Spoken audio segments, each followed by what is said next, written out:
কাঁচা পেঁপে দিয়ে যে এত মজার আর নরম তুলতুলে মিষ্টি তৈরি করা যায় সেটা হয়তো অনেকেরই জানা নেই। হ্যালো এভরিওয়ান, আসসালামু আলাইকুম। কেমন আছো সবাই? নতুন একটা মজার রেসিপি নিয়ে আবার হাজির হয়েছি তোমাদের মাঝে।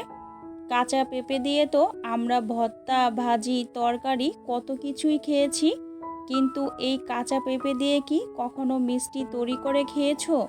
তাই আজকে তোমাদের সাথে শেয়ার করছি কাঁচা পেঁপে দিয়ে তৈরি একদম অন্যরকম নরম তুলতুলে একটা মিষ্টির রেসিপিটা তৈরি করার জন্য এখানে আমি একটা মিডিয়াম সাইজের কাঁচা পেঁপে নিয়েছি। এখন এই পেঁপেটাকে কিভাবে প্রস্তুত করে মজার এই মিষ্টিটা তৈরি করছি সেটা পুরো ভিডিওতেই দেখাচ্ছি। তাই ভিডিওটি শেষ পর্যন্ত দেখো, কারণ আজকের রেসিপিটা যেমন সহজ আর খেতেও কিন্তু তেমনই দারুণ মজার হবে। আর এখানে কিন্তু অবশ্যই কাঁচা পেঁপেটা নিতে হবে। এখন দেখো, আমি পেঁপেটার খোসাটা খুব সুন্দর করে ছাড়িয়ে নিয়েছি। এখন পেঁপেটাকে আমি 2 পিস করে পেঁপের যে ভিতরে যে একটা পাতলা আবরণ, ওটা আমি একটা চামচের সাহায্যে খুব সুন্দর করে একটু ছেঁচে নিচ্ছি। এই যে ওপরে যে একটা আবরণ আছে সেটা কিন্তু তুলে ফেলে দিচ্ছি। এটা কিন্তু অবশ্যই তুলে ফেলে দিতে হবে, তা না হলে কিন্তু তিতা লাগবে।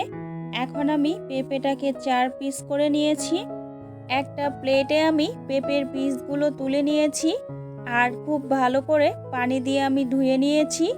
দেখো, এখন একটা গ্রেটার নিয়েছি। এখানে গ্রেটারের সাহায্যে পেঁপেগুলো আমি গ্রেট করে নিচ্ছি। একদমই ইউনিক আর মজাদার একটা মিষ্টির রেসিপি তোমাদের সাথে শেয়ার করছি। আশা করছি আজকের রেসিপিটা তোমাদের অনেক বেশি ভালো লাগবে। দেখো, তোমাদের সাথে কথা বলতে বলতে আমি পেঁপেগুলো খুব সুন্দর করে গ্রেট করে নিয়েছি। আর আমি আজকে এই পুরো পেঁপেটা দিয়েই রেসিপিটা তৈরি করব। এটা দিয়েই কিন্তু আমার পারফেক্টভাবে মিষ্টিটা বানানো হয়ে যাবে। এখন দেখো, আমি হাত দিয়ে খুব ভালো করে কিন্তু একটু কষলিয়ে নিচ্ছি। আর পেঁপের মধ্যে যে একটা এক্সট্রা পানি থাকে সেটা কিন্তু বের করে ফেলে দিতে হবে। বেশিক্ষণ সময় নিয়ে কিন্তু পেঁপেগুলো সুন্দর করে কষলিয়ে নিয়েছি। এখন আমি একটি প্লেটের ভিতরে হাত দিয়ে চিপে চিপে পানিটা বের করে নিচ্ছি।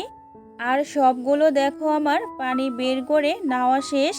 আর তোমাদেরকে দেখিয়ে দিচ্ছি কতটুকু পানি বের হয়েছে। এটা ফেলে দিব। আর এই যে দেখো, আমি পুরো পেঁপেটা কিন্তু একটি প্লেটে তুলে নিয়েছি। এখন চুলায় একটি প্যান বসিয়ে দিয়েছি। আর এখানে আমি দিয়ে দিয়েছি 1 টেবিল চামচের মতো ঘি। আর ঘিটা দিয়ে আমি পেঁপেটা খুব সুন্দর করে কিন্তু প্রথমে একটু ভেজে নিব। আর এই পর্যায়ে কিন্তু আমি চুলার আঁচটা মিডিয়াম টু লো আঁচে রেখেছি। এখন অনবরত নেড়েচেড়ে কিন্তু পেঁপেগুলোকে কিছু সময় আমি ভেজে নিয়েছি। এখন দেখো, এখানে আমি 1/2 কাপ চিনি দিয়ে দিলাম। আর খুব সুন্দর করে একটু নেড়ে নিচ্ছি। যে যেখান থেকে আমার ভিডিওটি দেখছো সবাইকে অসংখ্য ধন্যবাদ। যারা আমার চ্যানেলে নতুন ভিজিট করেছো, ভালোবেসে চ্যানেলটি সাবস্ক্রাইব করে দিয়ে পাশে থাকা বেল আইকনটি প্রেস করে রেখো। আর দেখো, এখানে আমি 2 টেবিল চামচের মতো গুঁড়া দুধ দিয়ে দিলাম, যাতে করে মিষ্টির রেসিপিটি কিন্তু অনেক বেশি ভালো লাগবে। আর দিয়েছি এখানে স্বাদ মতো একটু লবণ। আর দিয়েছি এখানে 2 টেবিল চামচের মতো খেজুরের গুড়। সরি, খেজুরের গুড়টা আমি যখন দিয়েছি ভিডিওটা স্কিপ করে গেছে।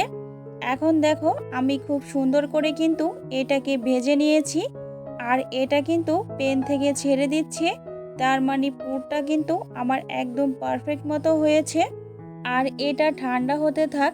আমি চুলায় একটা কড়াই বসিয়ে দিয়েছি। আর এখানে দিয়ে দিচ্ছি 1/2 কাপের মতো পানি। আর দিয়ে দিব স্বাদ মতো লবণ। আর 1 টেবিল চামচ পরিমাণে এখানে সাদা তেল দিয়ে দিলাম। এখন এগুলোকে খুব সুন্দর করে নেড়েচেড়ে একটু মিশিয়ে নিচ্ছি। এখন দিয়ে দিব এর মধ্যে কালারের জন্য ফুড কালার। এখানে আমি গ্রিন ফুড কালারটা নিয়েছি। অবশ্যই ভালো মানের ফুড কালারটা নেওয়ার চেষ্টা করবে। দেখো, অনবরত নেড়েচেড়ে পানির মধ্যে আমি ভালো করে মিশিয়ে নিচ্ছি। আর এখানে আমি কয়েক ফুটার মতো কিন্তু দিয়েছি। দেখো, পানিটা কিন্তু বলক উঠতে শুরু করেছে। আর এর মধ্যে এখন আমি দিয়ে দিব এখানে গমের ফ্রেশ আটা। আটাটা আমি এখানে 1 কাপ পরিমাণ নিয়েছি। তোমরা যতগুলো মিষ্টি বানাবে সেই পরিমাণেই কিন্তু এখানে আটাটা নিয়ে নিতে পারো। আর তোমরা চাইলে কিন্তু এখানে চালের গুঁড়াটা দিয়েও কিন্তু পারফেক্টভাবে এই মিষ্টিটা বানিয়ে নিতে পারবে, অথবা সুজি দিয়ে। দেখো আটাগুলো সুন্দরভাবে সিদ্ধ হয়ে গিয়েছে। এখন একটা প্লেটে আমি নামিয়ে নিব। অবশ্যই কিন্তু এই ডোটা পারফেক্টভাবে করে নিতে হবে। গরম অবস্থায় কিন্তু আমি এখন হাত দিয়ে কিছুক্ষণ সময় নিয়ে কিন্তু এটা একটা ডো তৈরি করে নিব। আর ডোটা কিন্তু পারফেক্ট মতো হতে হবে। দেখো তোমরা দেখেই বুঝতে পারছো ডোটা কতটা পারফেক্ট মতো আর কতটা সফট হয়েছে। আর যারা আমার ভিডিওটি দেখতে দেখতে এতক্ষণ পর্যন্ত চলে আসছো বাট এখনও একটি লাইক দাওনি, প্লিজ একটি লাইক দিয়ে পুরো ভিডিওটি কন্টিনিউ করবে। আমি এখন দেখো সামান্য পরিমাণে লেচি কেটে নিয়েছি আর গোল গোল শেপ দিয়ে নিচ্ছি। কিভাবে বানিয়ে নিচ্ছি সেটাও তোমরা দেখেই বুঝতে পারছো। আমি যে পেঁপের পুরটা তৈরি করেছিলাম সেটা থেকে আমি কিছুটা পুর এখানে নিয়ে নিচ্ছি। আর পুরটা কিন্তু খুব বেশি দেওয়া যাবে না। এখন আমি যে পুরটা দিয়েছি মুখটা খুব ভালো করে একটু সিল করে নিচ্ছি। আর এইভাবে কিন্তু খুব সুন্দর করে মুখটা বন্ধ করে নিতে হবে। আর এখন আমি হাতের তালুতে নিয়ে খুব সুন্দর করে গোল শেপ দিয়ে নিচ্ছি। আর এর মধ্যেই দেখো আমার কত সুন্দর একটা মিষ্টি তৈরি হয়ে গেল। তোমাদের বোঝার সুবিধার জন্য আমি আরও একটি মিষ্টি তোমাদের বানিয়ে দেখিয়ে দিচ্ছি। আর সবগুলো মিষ্টি বানিয়ে কিন্তু আমি একটা ডিজাইন তৈরি করে নিব। একইভাবে কিন্তু আমি আরও একটা তোমাদের একটু দেখিয়ে দিচ্ছি। যে যেখান থেকে আমার ভিডিওটি দেখছো সবাইকে অসংখ্য ধন্যবাদ। আমার ভিডিও বা ভয়েসে যদি কোনো ভুল ত্রুটি হয় ক্ষমার দৃষ্টিতে দেখবে। দেখো একইভাবে আমি আরও একটি বানিয়ে নিয়েছি। আর এখন হাতের তালুতে নিয়ে আমি একটু গোল করে নিচ্ছি। আর এক এক করে আমি সবগুলো বানিয়ে কিন্তু নিয়েছি। দেখো তোমাদেরকে একটু দেখিয়ে দিচ্ছি। তোমরা চাইলে এখানে পরিমাণে কিন্তু বেশি অথবা কমও কিন্তু তৈরি করে নিতে পারো। এখন এই মিষ্টিটা আমি একটু ডিজাইন করে নিব, তাই আমি একটি ছুরির সাহায্যে করে নিচ্ছি। ছুরির যে পিছনের অংশটা আছে ওটা দিয়েই দেখো আমি একটি মিষ্টি তৈরি করে নিলাম। আর এখানে আমি হাত দিয়ে একটু চেপে দিচ্ছি। আর এর মধ্যেই দেখো কত সুন্দর একটি ডিজাইন আমার তৈরি হয়ে গেল। আর তোমাদের সুবিধার জন্য এখানে আমি চামিজের যে মাথা ওটা দিয়েও আমি ডিজাইনটা করে দেখাচ্ছি। আর দেখো খুব সুন্দর কিন্তু ফুলের মতো একটি ডিজাইন হয়ে গেল। এভাবে আমি সব মিষ্টিগুলো কিন্তু ডিজাইন করে নিব। সত্যি বলতে পেঁপে দিয়ে যে এত সুন্দর একটা মিষ্টি তৈরি করা যায়, বানাতে বানাতেই আমি নিজেই অবাক হয়ে গেছি। আর ভিতরে মজার স্বাদটা একবার খেলেই বুঝতে পারবেন কতটা দারুণ হয়েছে। এমন সহজ উপকরণ দিয়ে যে এত সুন্দর একটা মিষ্টি তৈরি হবে ভাবতেই পারিনি। আমি চুলায় একটি প্যান বসিয়ে দিয়েছি। আর এখানে আমি দিয়ে দিচ্ছি 2 কাপ পরিমাণ পানি। আর ফ্লেভারের জন্য 2টা সাদা এলাচ দিয়ে দিলাম। আর দিয়ে দিচ্ছি এখানে হাফ কাপ পরিমাণে চিনি। এখন আমি এটা খুব সুন্দর করে একটু নেড়েচেড়ে মিশিয়ে নিচ্ছি। এখন মিষ্টিগুলোকে একটু সুন্দর রং দেওয়ার জন্য শিরার মধ্যে সামান্য গ্রিন ফুড কালার দিয়ে দিচ্ছি। তবে ফুড কালার একদম অল্পই দিব, শুধু মিষ্টিগুলোকে একটু সুন্দর আর আকর্ষণীয় দেখানোর জন্য।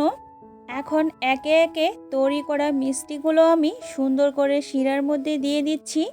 একটু সময় শিরার মধ্যে থাকলেই মিষ্টিটার স্বাদটা সুন্দর মতো টেনে নিবে। দেখো আমি সব মিষ্টিগুলোই কিন্তু শিরার ভিতরে দিয়েছি। শিরার মধ্যে দিয়ে কিছুক্ষণ সময় জাল করে নিব। আর শিরাটা একটু ঘন করে নিচ্ছি। এখন একটা ঢাকনা দিয়ে আমি 10 মিনিটের মতো ঢেকে রেখেছি। দেখুন 10 মিনিট পরে আমি ফিরে আসলাম। আর এখন কিন্তু শিরাটা অনেকটা কমে গেছে। আর মিষ্টিগুলো কিন্তু খুব সুন্দর মতো কিন্তু সিদ্ধও হয়ে গেছে। আমি একটু উল্টিয়ে দিচ্ছি। আর কিছুক্ষণ পর দেখো আমি এটা নামিয়ে নিব। আর তোমাদের কাছ থেকে আমি একটু দেখিয়েও দিচ্ছি কতটা পারফেক্ট হয়েছে। আর যখন তোমরা এই মিষ্টিগুলো তৈরি করবে অবশ্যই এখানে ফুড কালারটা দিবে, কারণ বাচ্চারা কিন্তু কালারফুল জিনিস অনেক বেশি পছন্দ করে। এখন আমি মিষ্টিটা কিন্তু নামিয়ে গরম গরম পরিবেশন করে নিচ্ছি। আর দেখতেই পাচ্ছ মিষ্টিগুলো কতটা নরম, সফট আর তুলতুলে হয়েছে। পেঁপে দিয়ে যে এমন মজার একটা মিষ্টি তৈরি হবে সত্যিই ভাবা যায় না।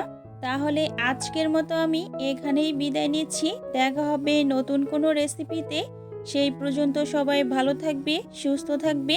আর আমার চ্যানেলে নতুন হলে চ্যানেলটি সাবস্ক্রাইব করে পাশে থাকা বেল আইকনটি প্রেস করে দিবে। ওকে, আল্লাহ হাফিজ। Thanks for watching.